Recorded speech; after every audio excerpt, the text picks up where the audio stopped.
Great, so we are live. Hello everyone and welcome to Online Events Made Simple Live. Today, I feel very outnumbered. I was just saying this, normally it was me and one other guest. Today we have three guests, which is super exciting. So today we have Raimonda, Richardson, we have Lawton and we have Josh. So we've got a couple of people here today, which is super exciting. Ray, would you like to introduce yourself first? Yes, so hello, I'm Raimonda Richardson, or Ray for short, and I run a company called Pause for Events, and we're all to do with event marketing and promotion and communications around virtual, hybrid, or in-person events, eventually, when in-person returns. Very exciting. We're definitely on the roadmap back, aren't we? And then Josh and Lawton, I don't know who wants to speak. You're both from Sea Blue. Did you want to explain who Sea Blue are for the audience? Sure. We're a young tech company all about video. And in our world, we call it ultra low latency video. Other people call it real-time video, which has, as we all know, has become super important and extra coveted in the last COVID year to make all these virtual events feel more closer at home, more real time. Absolutely. And I think video's been such a big thing, going back to the marketing side of things. Video has been massive this past year, not only for virtual events, but we've definitely seen the rise of video being used on LinkedIn, on Facebook. I mean, I love a video. I would much rather just record myself, say something than type it, because I think it's so much more personal. How have you found that this year? I know video marketing has been absolutely massive. Well, who's the question for? Yeah, everyone. I mean, everyone. So, well, I think Raimonda might be more of an expert than we are, because you also work with recorded videos, but we're more about live videos. So we're kind of one of the two. But we've seen uptake, or we've seen customers coming to our website that we hadn't thought about coming to us for these reasons. And we've had a lot of success and use cases that we're proud of in the last 4 months, especially with large live events.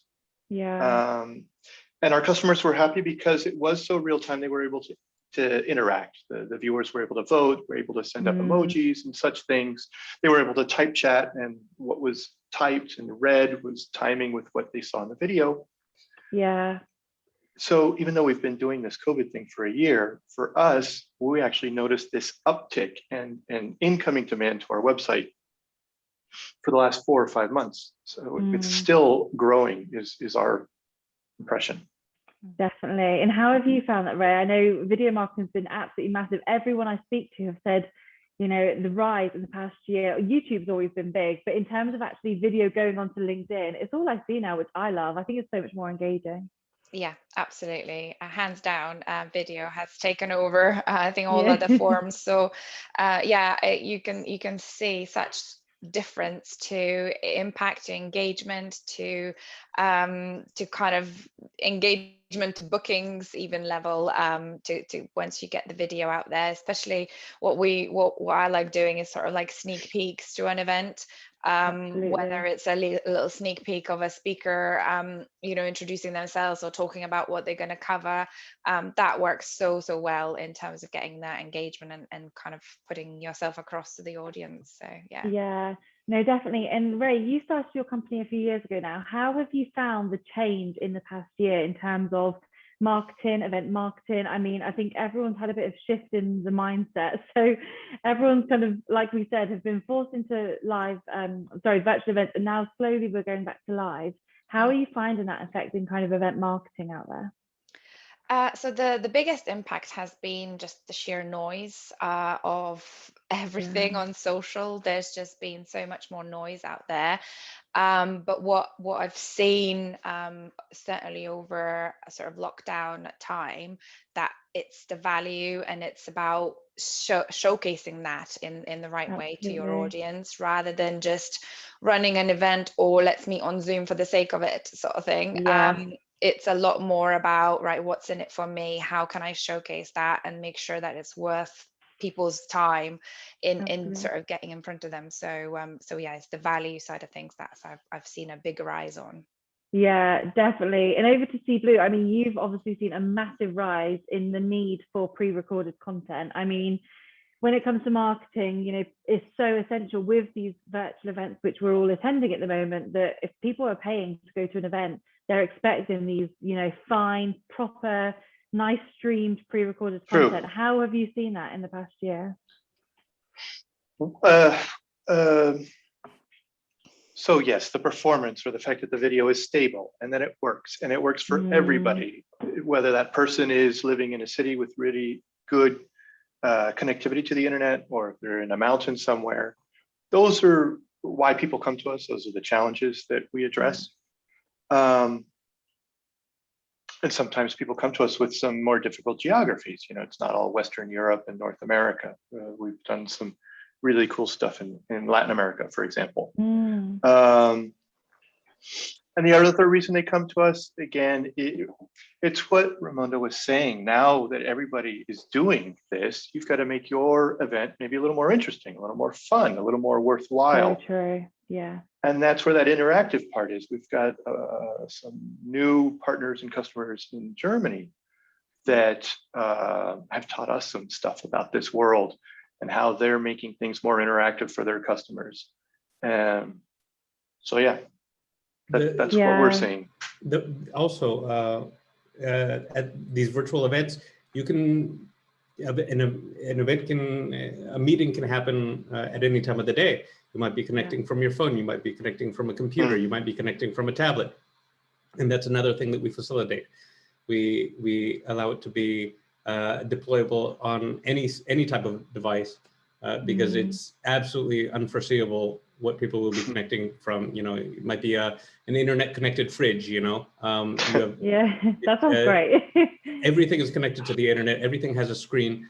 And so we want to make it as compatible as possible with any type of possible device that people might be connecting from. Yeah, no, absolutely. And Ray, how have you found your clients adjusting? I mean, what kind of services are you offering people at the moment in terms of your company? Has that adjusted in the past kind of year, or what have you seen change for you? It's massively adjusted.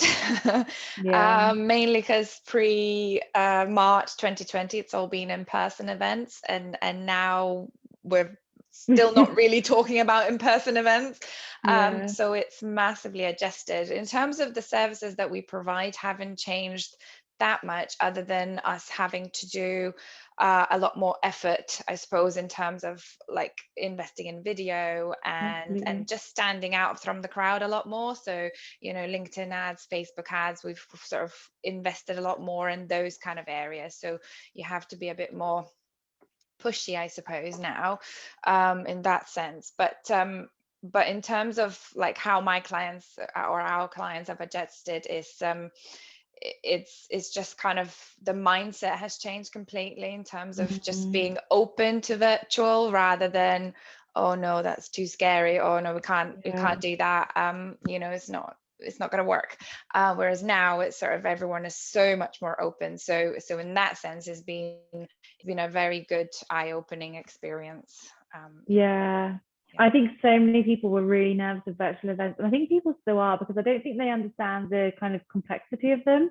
I know that because I've got a live events background, so when I said to my family, like, oh, I've got a new role in virtual events, they're like, what is that? Like, is that not just a Zoom call? And I'm like, no, there is so much behind it. And hence why I've got a spot, and I've probably got massive eye bags. We did a 2-day virtual event yesterday and the day before, and it's so surprising how tiring it actually is and how much you're like focusing. I feel like my eyes are like burning from staring at the screen, but it's so amazing what you can do now. Like, it has saved the industry, I think, with all of this virtual technology there is. And especially See Blue, it's a company that you wouldn't even realize was out there. And I know, it's so important to make sure your streaming is right, the quality is amazing. So it's good for event organizers who might be listening to look into companies like See Blue who do offer this kind of service, because when you're organizing an event, the last thing you want to be thinking about is the nitty-gritty details of the actual video. So it's nice that there's a service out there that kind of offers that, I think. Absolutely. Like you said, it's like a flight check. You need to make everything is set and ready to go, because the event it only happens one time. It needs to work. And yeah, video has become pretty important, as we all know. So hopefully we've thought things out for our customers ahead of time. Yeah, and I've got a good question here actually. So we had we organized a 2-day event on a really well-known platform. And this platform, not unlike Zoom, the attendees could only communicate through the chat box. What's your views on that? Have you attended any virtual events where you haven't actually been on screen? And how did you find that impact your engagement? Because linking in with your video, it wasn't something that actually I thought about, but now I'm thinking I would be a lot more engaged if I was on video as an attendee, being able to like, put my hand up just like you were at a live event. What's your views on that?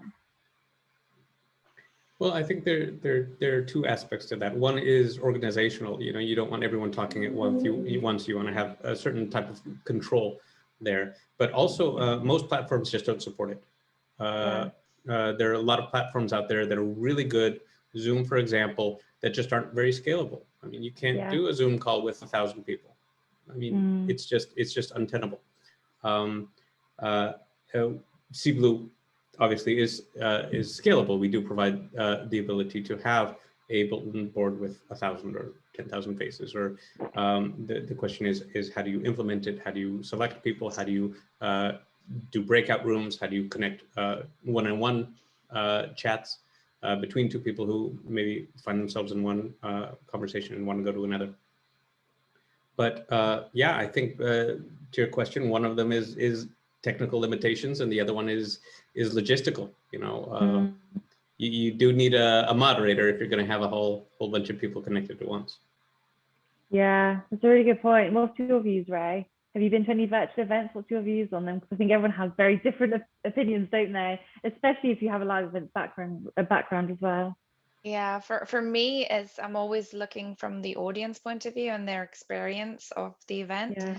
And I think once you get to sort of beyond 30, 40 people, I'm not sure that seeing everybody on video is the way to go, because it's just overwhelming. I mean, just being in the Zoom call with 30 people is overwhelming, let alone the stream sessions and some other chatting going on and whatever other things that could be happening. It's overwhelming, and unless there is a, as you say, moderator or a team of them, it's easy to get lost and just switch off, because people just turn off, don't they? It's just as easy to power down. Easier to turn off your PC than leave the room. Yeah, so no, that's a really good point. What's your views, Lawton? That you have to make it interesting or fun or both.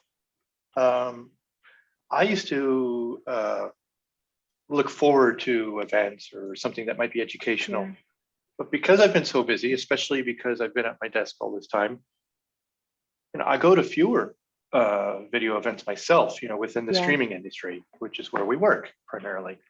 And I go to the ones where I can interact, where I can vote or type a little comment, or that's so. Yeah, I think you have to make it fun. Yeah, I think engagement is a massive thing, and it's something that's definitely improved, which is something it always comes up every podcast. It's something that has definitely improved, because I think this time last year when virtual events was kind of rising, everyone was just a bit like, throw a chat box in and everyone will be happy. But I think being able to do, like you said, the voting, any polls, and then if, you know, you can incorporate some marketing things like check out our socials to enter this. I think there's so many opportunities out there. How do you think virtual events can currently be improved, or event marketing? How do you think that can be improved in the virtual space, Ray? There is quite a lot to be done, I think, in terms of just showcasing the value and kind of really focusing on what the audience are there for, making sure that that's, you know, you definitely meet those needs. So whether it's sort of determining what they're going to attend for, what their interests are, what they're looking to gain from the event beforehand, or during the event, there's sort of regular pop-up things that might come up. You know, how are you finding this session? You know, here's the next one you might want to check out. It's kind of just keeping in tune of how your audience are finding the event and how they're what their interests are, I suppose. Yeah, I think that's a really good point, and I love the sort of pop-ups. Actually, it's something that it seems so minor, but actually just a tiny little message that says "Hope you're enjoying it" or something. I think that could really bring in the engagement. What's your views, Josh and Lawton? Yeah, I agree. Yeah, I mean, definitely. it's silly. It may even be robotic and not particularly intelligent behind it, but the fact that there's a little pop-up or something like that, it's just, yeah, definitely. it's a positive thing. And how do you think, going back to live events, I know here, I think we're all geographically in a different place in terms of around the world. How do you see going back to live events affecting your service, Josh and Lawton? Because obviously at the moment, all of your videoing is perfect for virtual events, but when it comes to live, how is that going to kind of change for you? I think, really good point. I think people, well, I don't think any of us really know until we all have our shots and we see what this new world is and how much it's similar or different to before we came in the tunnel. We don't know. But I think that people maybe will travel a little bit less. And I think the industries that were maybe more set in their ways or are the ones that will have changed the most. And people will be a little more, the corporate type person who's not particularly good at technology. Those people have the ones that have probably moved the most towards where the rest of us were already going towards. People will probably travel a little less. I won't have to travel across the Atlantic for a meeting or a convention.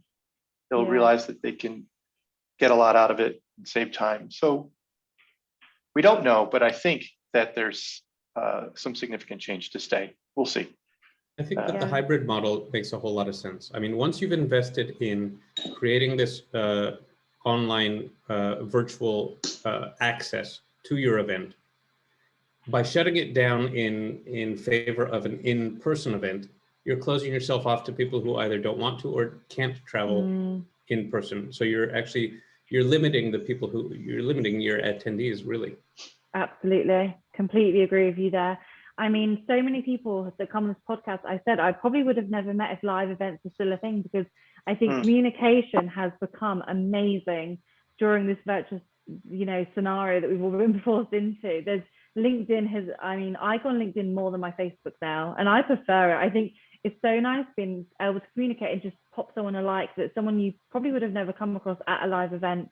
Because obviously I'm based in London. I know, Josh, I can't remember where you're based, but you're not based in London, and it's just crazy, like how many people you've met overseas.